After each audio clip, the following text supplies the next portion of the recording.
میں اپنے ڈھنگ سے تسخیر کرتا ہوں زمانے کو، نکلتا ہوں اکیلا ساتھ میں لشکر نہیں ہوتا۔ بسم اللہ الرحمن الرحیم۔ السلام علیکم دوستو، اردو معلومات ٹی وی میں ایک نئی ویڈیو کے ساتھ حاضر ہوں۔ آج کی ویڈیو میں آپ کو فضل نامی پاکستانی آدمی جو اسلام آباد میں ایک مقامی بینک میں پبلک ریلیشن افیسر تھا کے بارے میں بتاؤں گا۔ ایک دفعہ جب اسلام آباد میں انڈین ایمبیسی میں ویزا لگوانے گیا تو بھارتی خفیہ ایجنسی را کے ایجنٹوں نے فضل کو پھنسا کر اپنا ایجنٹ بنا لیا۔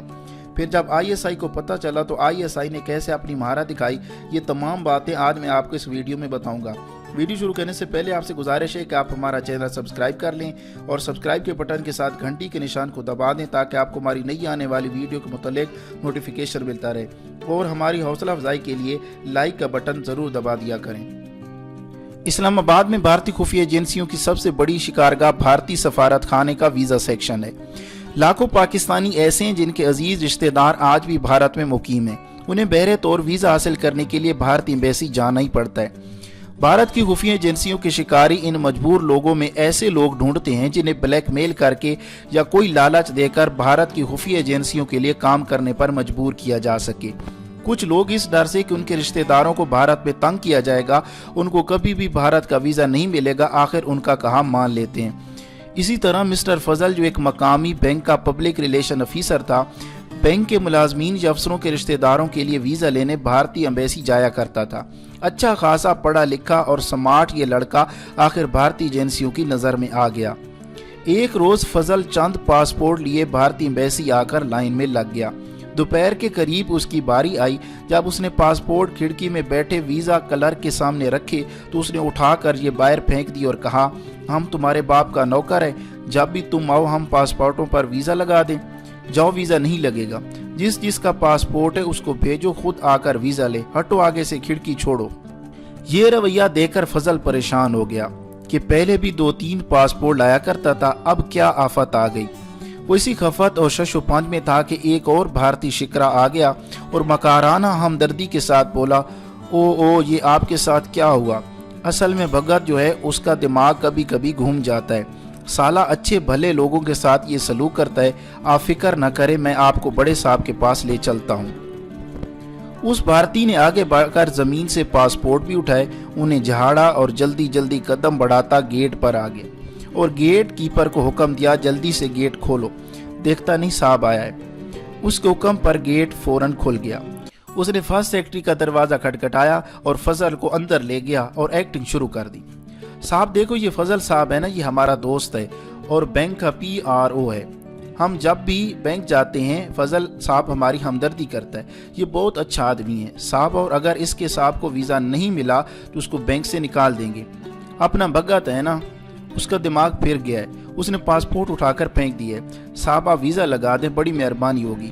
فرسٹ سیکرٹری بولا، منشی رام یو شٹ اپ، اور فضل سے مخاطب ہو کر کہنے لگا، فضل صاحب جس کو ویزا چاہیے اس کو خود ایمبیسی آنا پڑتا ہے۔ بھگت نے درست کیا، اب آپ جا سکتے ہیں۔ فضل اور منشی رام باہر آ گئے۔ منشی رام بولا، فضل صاحب آپ فکر نہ کریں، ہم ان دونوں کو سیدھا کروا دے گا، آؤ ہم ویزا کونسلر راجندر دت صاحب کے پاس چلتے ہیں۔ راجندر دت کے کمرے میں گھستے منشی رام نے پھر وہی ایکٹنگ شروع کر دی۔ راجندر دت مسکرایا اور فضل کو بیٹھنے کے لیے کہا۔ پاسپورٹ منشی رام اٹھائے ہوئے تھا، اس نے اسے حکم دیا، منشی رام جا کے ان پر ویزا لگوا لاؤ۔ منشی رام تیز قدم اٹھاتا باہر چلا گیا۔ راجندر دت نے فضل سے ذاتی سوالات پوچھنے شروع کیے اور اس کی دماغی صلاحیتوں کا اندازہ لگایا، اور شاید یہ بھی سوچا کہ مقامی ہے، بینک میں PRO ہے، پڑھا لکھا سمارٹ آدمی ہے، بہت کام کا ایجنٹ رہے گا، اور پھر ضرورت مند بھی ہے۔ گفتگو کے دوران کافی بھی آ گئی اور فضل بھی خوش تھا کہ اس کے باس اس سے خوش ہوں گے کہ ویزے لگ گئے۔ منشی رام خوشی پاسپورٹ لے کر واپس آ گیا، ویزے لگ چکے تھے۔ فضل نے راجندر دت کا شکریہ ادا کیا، اٹھنے لگا تو دت نے پھر کہا، بھگت نے جو آپ کے ساتھ بدتمیزی کی ہے میں اس کے لیے شرمندہ ہوں، اصل میں کھڑکی میں بیٹھا آدمی بھی اکتا جاتا ہے، اور پھر آپ کے بھائی لوگ ویزا کے لیے تنگ بھی بہت کرتے ہیں۔ بہرحال آپ نے جو آنا ہو منشی رام سے مل لیا کریں، وہ میرے پاس لے کر آ جایا کرے گا۔ منشی رام نے تو جیسے بہت بڑا معرکہ سر کر لیا ہو، خوشی فضل کے ساتھ باہر گیٹ تک آیا اور کہنے لگا، فضل صاحب منشی رام آپ کا نوکر ہے، جب بھی ویزا چاہیے ہو میرے پاس آ جاؤ، میں ادھر ہی ہوتا ہوں، میری زیادہ ڈیوٹی گیٹ کے باہر لگتی ہے، اگلی بار جب فضل چند اور پاسپورٹ لے کر گیا تو منشی رام باہر ہی کھڑا تھا۔ فوراً اسے اندر کونسلر رنجیت دت کے کمرے میں لے گیا اور پھر رنجیت دت کے حکم پر ویزا لگوانے کے لیے اس کے پاسپورٹ لے گیا۔ رنجیت دت نے کافی منگوائی اور ادھر ادھر کی باتیں شروع کر دی جیسے وہ ایک دوسرے کو مدت سے جانتے ہوں اور دوست ہوں۔ پاسپورٹ جب واپس آ گئے اور فضل اٹھنے لگا تو رنجیت دت نے میز کی دراز سے ایک ہندوستانی ساڑی نکالی اور کہا، فضل میاں آپ کی نئی شادی ہوئی ہے، یہ تحفہ ہماری طرف سے اپنی بیگم کو دے دیں۔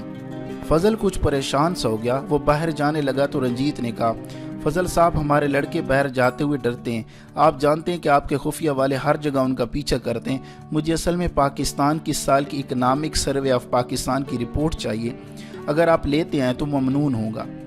فضل نے وعدہ تو کر لیا پر بڑا پریشان ہوا کہ کہیں اسے ایجنٹ تو نہیں بنایا جا رہا۔ اس نے اپنے ایک دوست سے بات کی جو اتفاقاً میرا بھی جاننے والا تھا، وہ دوست اسے اسی رات ہی میرے گھر لے آیا۔ فضل گھبرایا ہوا تھا اور اس نے مجھے اپنی ساری کہانی سنائی۔ میں نے اسے بتایا کہ بھگت کی سختی اور رنجیت کی نرمی سارا ایک ڈرامہ ہے، اصل بات یہی ہے کہ وہ تمہیں پھنسانا چاہتے ہیں۔ یہ سن کر فضل نے وہ ساڑی میرے سامنے ایسے پھینک دی جیسے وہ سانپ ہو اور اسے ڈسنے والا ہو۔ فضل بہت نروس تھا۔ میں نے اس کو تسلی دی اور کہا، گھبراؤ نہیں، چلتے جاؤ، یہ گیم اچھی چلے گی، تم اپنے دفتر میں بتائے بغیر کام کرتے رہو۔ فضل نے کہا، نہیں جناب، مجھے ایسی نوکری نہیں چاہیے، میں لعنت بھیجتا ہوں ایسی نوکری، میں آئندہ بھارتی ایمبیسی نہیں جاؤں گا۔ میں نے جواب دیا، نہیں حوصلہ رکھو، ہمیں بھی تمہارے جیسے محب وطن لوگوں کی تلاش رہتی، فکر مت کرو، اور اکنامک سروے آف پاکستان کی کتاب کوئی خفیہ نہیں، یہ عام دکانوں پر مل جائے گی۔ اصل میں یہ تمہارا پہلا ٹیسٹ ہے، اور جب اگلی دفعہ جاؤ تو کتاب ساتھ لیتے جاؤ، اور جب بھی وہاں جاؤ، جب بھی ملاقات ہو بعد میں میرے پاس آ جایا کرو۔ میں نے اسے ملاقات کے طریقے، جگہیں اور اوقات بھی بتا دیے تاکہ اگر بھارتی ایجنٹ اس پر نظر رکھے ہوئے ہوں تو مجھ تک نہ پہنچ پائیں، ورنہ کھیل بگڑ جائے گا۔ اگلی دفعہ فضل اکنامک سروے آف پاکستان ساتھ لے گیا۔ دت بہت خوش ہوا اور کہا، اب تم ہمارے دوست بن گئے ہو، ایک اور کام کرو، کوئی اپنا دوست CBR میں بناؤ اور یہ پتہ لگاؤ کہ پاکستان نے اس سال کتنا تانبا باہر سے منگوایا ہے یا منگوانے کا ارادہ رکھتا ہے۔ CBR والے چونکہ کسٹم ڈیوٹی لگاتے ہیں، ان کے پاس ایسی ساری تفصیل ہوتی ہے۔ فضل جب چلنے لگا تو دت نے میز کی دراز سے شراب کی ایک بوتل نکالی اور فضل کو دیتے ہوئے کہا، پیارے، دوستی لگانے کے لیے یہ سب سے کارآمد ہتھیار ہے۔ میں تو شراب نہیں پیتا، فضل بولا۔ ارے تجھے کون دے رہا ہے؟ یہ اس CBR والے کو دینا جس سے تم انفارمیشن لوگے۔ ارے بہت سے پاکستانی شراب کے پیچھے مارے پھرتے ہیں، جسے ایک بوتل دے دو، اس سے جو مانگو دے دے گا، آزما کے دیکھ لو۔ فضل شراب کی وہ بوتل لیے جو دت نے اخبار کے کاغذ میں لپیٹ کر دی تھی، باہر آ گیا۔ میں نے فضل سے کہا، جب دوسری دفعہ جاؤ تو کہہ دینا مجھے تو بہت ڈر لگا ہے، میرا کوئی جاننے والا CBR میں نہیں ہے، اس لیے فی الحال یہ اطلاع نہیں دی جا سکتی، لیکن کوشش جاری رکھوں گا۔ ظاہر ہے تانبا اسلحہ بنانے کے کام آتا ہے، اور وہ جاننا چاہ رہے تھے کہ کس نے کتنا درآمد کیا اور اس میں سے سرکار نے کتنا منگوایا۔ فضل کے اس بیان کو تسلیم کر لیا گیا اور مسٹر دت نے اسے بچوں کی مٹھائی کے لیے 300 روپے پیش کیے۔ فضل بہترین اداکاری کر رہا تھا اور مسٹر دت کو کامیابی سے جل دے رہا تھا۔ انہی دنوں فیزا سیکشن کے فرسٹ سیکٹری کا تبادلہ ہو گیا اور مسٹر دت نے فضل کو سیکنڈ سیکٹری سے متعارف کروا دیا۔ سیکنڈ سیکٹری نے بھی فضل سے دوستی کا انداز اپنایا اور ساتھ ساتھ اسے اس کا گریڈ بڑھانے اور زیادہ پیسہ دینے کا لالچ بھی دیا، اور کہا کہ اگر باقاعدہ طور سے کام کرو گے تو تمہاری زندگی بڑی آسان اور پر رونق گزر سکے۔ فضل نے اسے ہر خدمت کرنے کا وعدہ کیا۔ فضل اب چونکہ باقاعدہ طور پر ایجنٹ بھرتی ہو رہا تھا، اس لیے اسے ایک فارم پر کروایا گیا جس میں اس کی اور اس کے خاندان کی تمام تر تفصیلات درج کرنا تھی۔ فضل کی تنخواہ 500 روپیہ ماہانہ طے پائی اور یہ فیصلہ بھی کیا گیا کہ بغیر کسی کام کے ویزا آفس آنا خطرناک ہو سکتا ہے، لہٰذا آپ خفیہ ملاقاتوں کا سلسلہ ویزا آفس کے بجائے دوسرے مقامات پر جاری رکھیں۔ یہ ملاقاتیں معمول کے مطابق ہوتی نہیں اور فضل ہمیں ہر وقت کی تفصیل بتاتا رہا۔ ہمیں ان ملاقاتوں کی نگرانی کی ضرورت اس لیے نہیں تھی کہ فضل ڈبل ایجنٹ کے طور پر اپنا کردار بہترین انداز میں نبھا رہا تھا۔ وہ دیانتداری اور ہمارے بھرپور اعتماد کے مطابق اپنے فرائض انجام دے رہا تھا۔ اس کی وطن پرستی کسی بھی شک و شبے سے بالا تر تھی اور یوں ہم اس کے والدین کو بھی اعتماد میں لے چکے تھے۔ ہم نے متعدد بار اس کی دی گئی معلومات کو کاؤنٹر چیک بھی کیا جو 100% درست ثابت ہوئی۔ اس کی مہیا کی گئی رپورٹوں سے ہمیں بھارتی سفارت خانے میں بھارتی خفیہ ایجنٹوں اور ان کی سرگرمیوں کے بارے میں کارآمد اطلاعات ملیں اور ہم ان کی مدد سے اپنے ریکارڈ کو اپڈیٹ کرتے رہے۔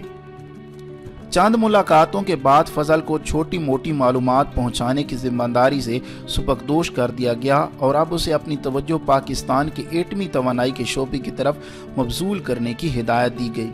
یہ ہدایت ہماری توقع کے عین مطابق تھی۔ ہمیں علم تھا کہ اب تک فضل کی صرف ٹریننگ کی جا رہی تھی اور بھارتیوں کا اصل target Pakistan atomic energy commission تھا۔ معمول کا کھیل جاری تھا کہ ایک روز ہمارے ادارے میں اعلیٰ سطح پر یہ فیصلہ کیا گیا کہ اس سلسلے میں مزید پیش رفت خطرناک ہو سکتی ہے اور اب ہمیں مزید رسک نہیں لینا چاہیے۔ اب تک ہم بھارتی سفارت خانے میں ان کے خفیہ ایجنٹوں کو شناخت کر چکے تھے اور ان کی پاکستان دشمن سرگرمیوں کے ناقابل تردید ثبوت بھی حاصل کر چکے تھے۔ ہماری رپورٹ پر دفتر خارجہ نے مسٹر دت اور ان کے سیکنڈ سیکرٹری کو ناپسندیدہ شخصیت قرار دے کر پاکستان سے نکل جانے کا حکم سنا دیا، مگر بدلے میں نئی دلی میں ہمارے کونسلر ایس ایم ذوالفقار اور سیکنڈ سیکرٹری مجیب کو بھی ناپسندیدہ سفارتکار قرار دے کر پاکستان بھیج دیا گیا۔ ہمیں یقین ہے کہ ہمارے یہ سفارتکار بے گناہ تھے، مگر عالمی سطح پر کسی بھی ایسے عمل کا رد عمل یہی ہوتا ہے جس کا مظاہرہ بھارت کے دفتر خارجہ نے کیا تھا۔ ایک محب وطن پاکستانی فضل نے بغیر کسی معاوضے کے اپنے ملک و قوم کی بیش بہا خدمت کی۔ سردی ہو یا گرمی، رات ہو یا دن، عید ہو یا رمضان، فضل بہت لگن اور محنت سے کام کرتا رہا۔ یقیناً پاکستان ایسے محب وطن سرفروشوں کی سرزمین ہے۔ یہ جو مسافر ہیں انہیں گھر سے نکلے ہوئے ایک زمانہ بیت گیا ہے۔ سرحد کی پگڈنڈیوں پہ دوڑتے دوڑتے ان کے پاؤں گر آلود ہیں، مگر ان کے پرعزم چہرے فرط شوق سے چمک رہے ہیں۔ تھکن کے کوئی آثار نہیں۔ یوں دکھائی دیتا ہے کہ زندگی اپنے جوبن پہ ہے۔ ایک جستجو ہے جو بیٹھنے نہیں دیتی، ایک طلب ہے جو رگو جاں کے ہر ریشے میں سما گئی ہے۔ اس عجب موڑ پہ آ کے موت بھی زندگی سے گھبرا گئی ہے۔